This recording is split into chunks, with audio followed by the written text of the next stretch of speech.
Esmeralda, si Moana fuera un animal, ¿cuál sería? Vamos a verlo.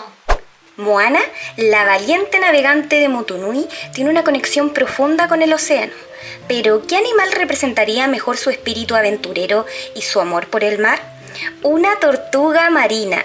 Las tortugas marinas son viajeras incansables, explorando los océanos con valentía y determinación.